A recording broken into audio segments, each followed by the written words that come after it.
I'm fine. Think about those two words for like just a second. Yeah, we all use them constantly. Right. I mean, usually when someone asks how your day is going and you don't have the energy to explain that, your car wouldn't start or you spilled coffee all over your laptop. Or you're operating on like maybe 3 hours of sleep. Exactly. It's just easier to say I'm fine. But when those two simple words are spoken by K-12 students today, they aren't just this polite social dismissal. They act as this really heavy, practically impenetrable shield. It is a brilliant deflection tactic, honestly. Yeah. And it works so incredibly well because, well, as adults, we desperately want to believe it. We really do. They want to look at a student and just believe that everything is fundamentally okay. Well, welcome to the deep dive. You know the drill by now. We take the stacks of research, the frameworks, the articles, and we extract the mechanisms that actually matter. The things you actually need to know. Right. And today, we're unpacking the data behind that I'm fine shield. Specifically, we've got a stack of informational notes regarding a new framework called MentalSpace. Georgia's digital bridge to student wellness. That's the one. We're going to explore exactly what kind of weight K-12 students are carrying right now and look at how this very specific digital model is attempting to, catch these kids before the system completely crashes. And to really understand what a framework like MentalSpace is trying to do, we have to look objectively at what is happening beneath the surface of that whole facade. For sure. Because the source material we're looking at, it poses this very direct question right at the top. It asks, what's the biggest challenge you see students facing? Which is a huge, heavy question. Oh, massive. And the notes point out that it's not just one thing. It's a compounding combination of burdens. We're looking at intense academic pressure, the relentless and, around-the-clock stress of social media, really complicated family dynamics, and profound identity questions. All happening at once. Right. They're managing all of this simultaneously while actively trying to maintain the appearance that they completely have it together. Yeah, the compounding nature of it is what makes modern adolescence so uniquely challenging to navigate. A student isn't just dealing with a difficult chemistry class. Right. It's not just the grades anymore. No, they're dealing with a difficult chemistry class while navigating a tense family situation at home, while constantly processing a stream of their peers' highly curated, seemingly perfect lives on their phones. It's exhausting just hearing it. It really is. And on top of all that, they're simultaneously trying to figure out their own place in the world. It's an enormous cognitive load. Okay, let's unpack this cognitive load for a second, because I was trying to figure out how to visualize what this actually looks like for a student. And, it reminds me of a smartphone. Oh, okay. I like where this is going. Yeah, so think about a student's mental state like a phone running way too many heavy background apps. You've got the Instagram app refreshing constantly and demanding attention. You've got the academic pressure app tracking their GPA in real time. The family drama app constantly pulling location data. The identity app trying to sync with societal expectations. Exactly.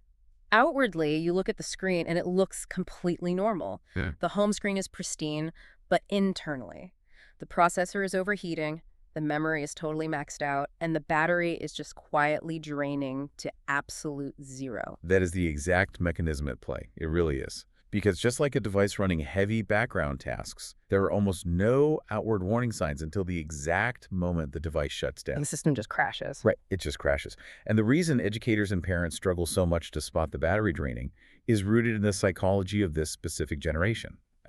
Social media inherently trains users to curate a flawless outward persona. Right, you only post the highlight reel. You definitely don't post the messy reality. So when a student is struggling internally, their first instinct, which, by the way, has been rigorously trained by their digital environment, is to hide the flaw. Hide it at all costs. Exactly. They do not want to break the curated image. So they expend massive amounts of cognitive energy holding up that shield, insisting, I'm fine, until they physically and emotionally just cannot do it anymore. Wow. By the time an adult actually recognizes that a student is struggling, that kid isn't just having a bad afternoon.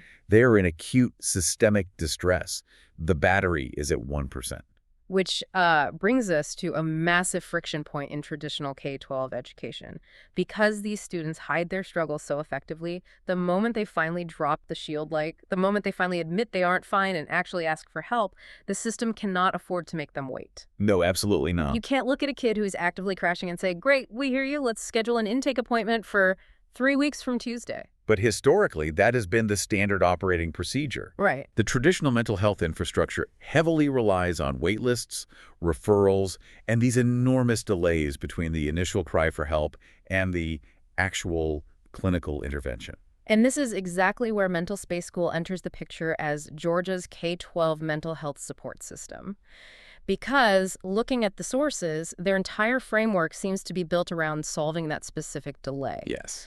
According to the notes, the core feature of the MentalSpace model is same-day teletherapy, facilitated by dedicated therapist teams that are assigned to specific schools.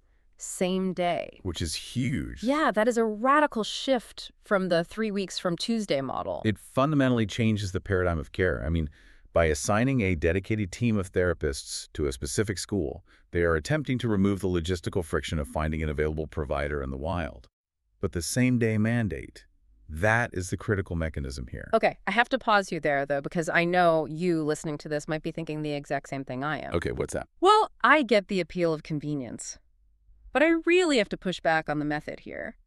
Aren't we constantly talking about how screen time is the root cause of half of this anxiety in the first place? That is a very fair point. Right, so how does putting a highly vulnerable kid in front of yet another glowing rectangle to talk to a total stranger on a screen actually de-escalate a crisis?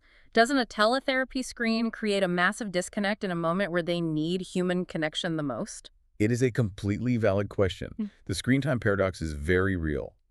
But what we have to analyze here is the psychology of a cry for help. Okay. When an adolescent finally breaches their own defenses and asks for support, that window of vulnerability is incredibly narrow.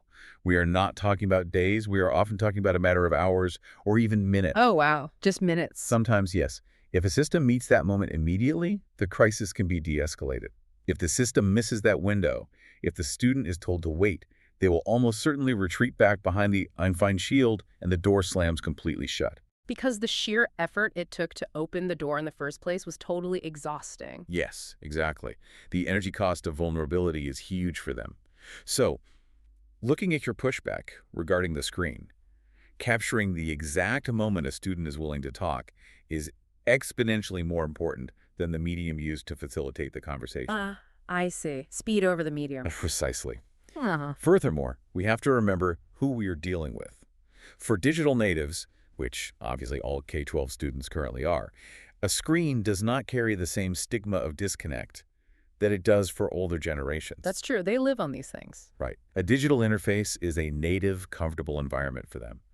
What's fascinating here is how the MentalSpace model prioritizes the speed of connection over the traditional, much slower formalities of sitting in a physical waiting room. Okay, yeah, that makes a lot of sense. The speed of capturing that narrow window outweighs the medium. But let's look at the actual implementation. Let's do it. Because getting a kid in front of a screen within hours doesn't actually mean anything if the family can't afford what's happening on the other side of it. Exactly. Or if the kid doesn't trust the person they're talking to.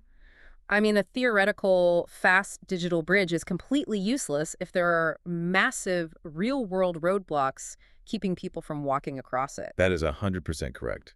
A theoretical framework fails the moment it hits practical reality if those barriers aren't accounted for.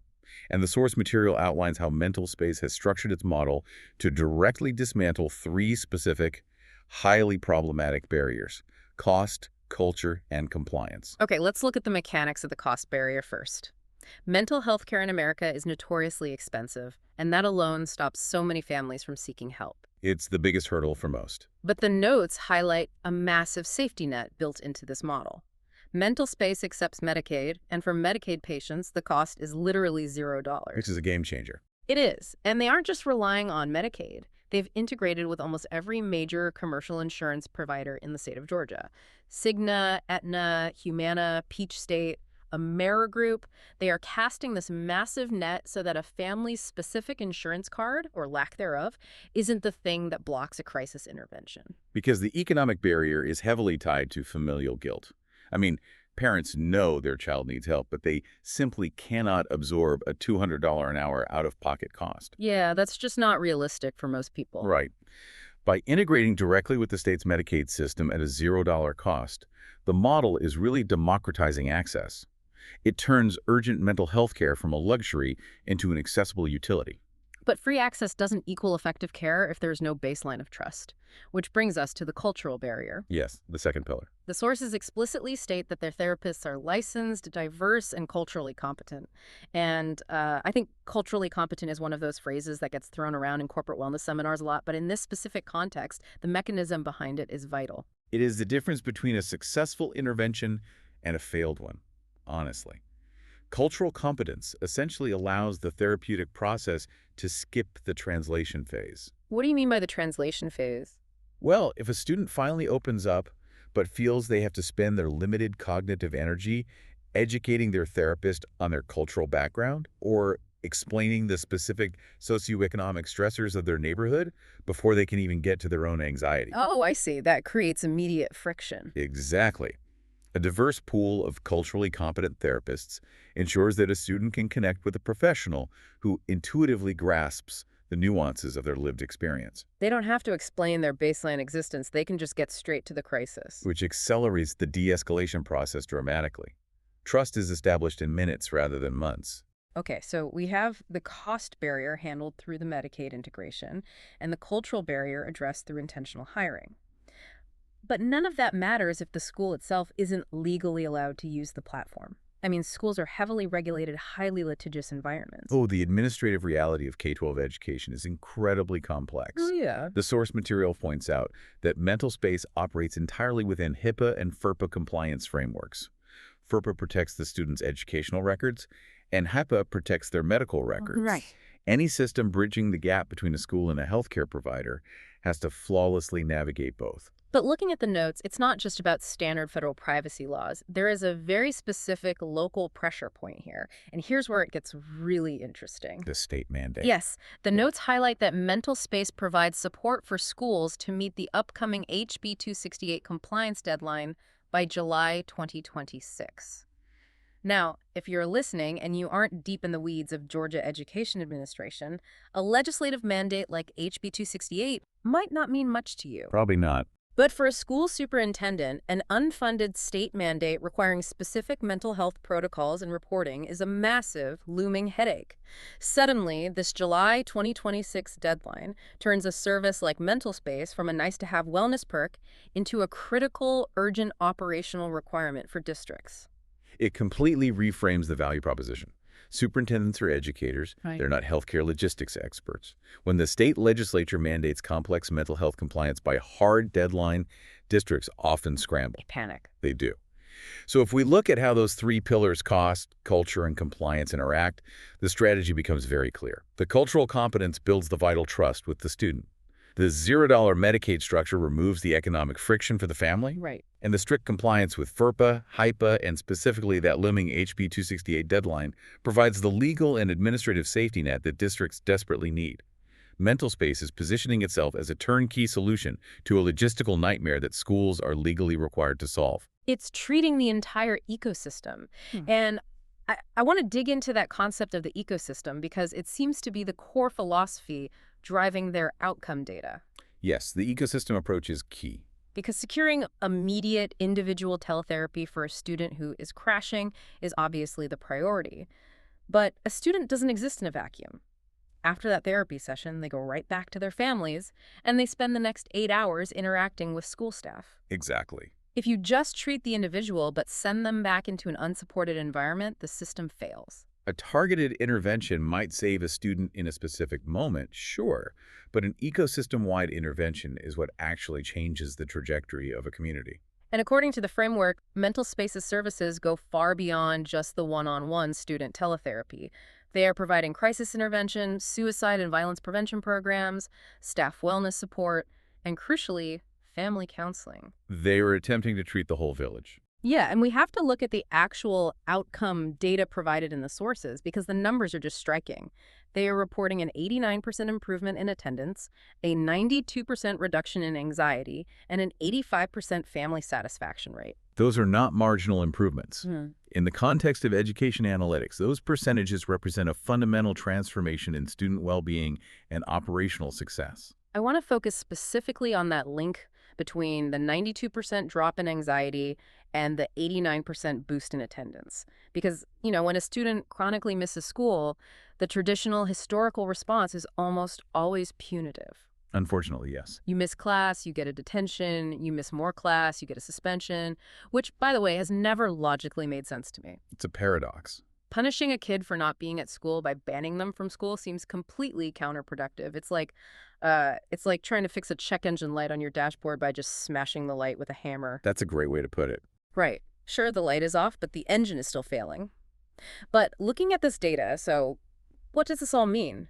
We see 89% improved attendance. Is it possible that treating the mind, rather than just handing out detentions, is actually the most effective truancy program a school could possibly have? If we connect this to the bigger picture, the data provides a fascinating look at root causality. There's a direct, undeniable causal line between reducing that anxiety by 92% and improving attendance by 89%. It's just staggering. We have to ask ourselves, why do students chronically miss school? It is extremely rare that a student stays home simply because they harbor a deep philosophical opposition to learning. Right, they aren't just taking a stand against algebra. No. They miss school because they are practicing avoidance. They are avoiding the intense source of their anxiety. That might be overwhelming academic pressure, toxic social dynamics, severe bullying. Or they might simply be too exhausted from managing complex family trauma at home to function in a loud, crowded classroom. Exactly. The truancy isn't the actual problem. It's just a symptom of the processor overheating, to go back to the phone analogy. Precisely. The absenteeism is merely the outward symptom of an internal crisis. Traditional punitive measures, detentions, truancy officers, suspensions, are the hammer hitting the dashboard. They only address the symptom, and often they increase the baseline anxiety, making the avoidance behavior worse. Making them want to show up even less. Right. But by deploying immediate culturally competent therapy right at the moment of crisis, and then supporting the family unit with external counseling, you are finally treating the root cause. When the crushing weight of that anxiety drops by 92%, the avoidance behavior naturally disappears. Because the classroom isn't an unbearable environment anymore. Hence, the 89% improvement in attendance. And that 85% family satisfaction rate really validates that holistic approach. It proves that when parents feel supported and the school staff feels supported, the student is no longer carrying that massive, invisible load entirely on their own. It's treating the whole person, not just trying to force a better test score. Exactly. And for anyone listening who wants to dig into this specific framework themselves, the sources did provide their contact info. It's mentalspaceschool.com, and their email is mentalspaceschool@hhetherapy.com. It represents a vital evolution in how we structure institutional support. We are moving away from reactive punishment and toward proactive systemic wellness. Well, to you listening, thank you for taking this deep dive with us today. We set out to unpack the reality of that I'm fine shield, to understand the massive cognitive load of modern adolescence, and to explore how a framework like MentalSpace is attempting to change the narrative. It's been a great discussion. By utilizing same-day teletherapy to capture that narrow window of vulnerability, by removing economic and cultural friction points, and by treating the entire school ecosystem, they are really aiming to fundamentally restructure how we respond to youth in crisis. And as we wrap up, I'd like to leave you with a final thought to mull over as you go about your day. Oh, lay it on us. We've spent this time discussing how a digital framework like this integrates into the existing school environment. But let's extrapolate this outward. If same-day digital mental health infrastructure becomes fully and permanently integrated into K-12 education across the country, how might this permanently redefine the very concept of what a school is? That's a profound question. Will we eventually look back and stop seeing schools purely as places of academic instruction and instead view them as the primary frontline healthcare and wellness hubs for the next generation? It's a massive question. And if we do reach that point, maybe the next time a student looks at an adult and says, "I'm fine," it won't be a deflection tactic at all. Maybe they'll actually mean it. Thanks for listening.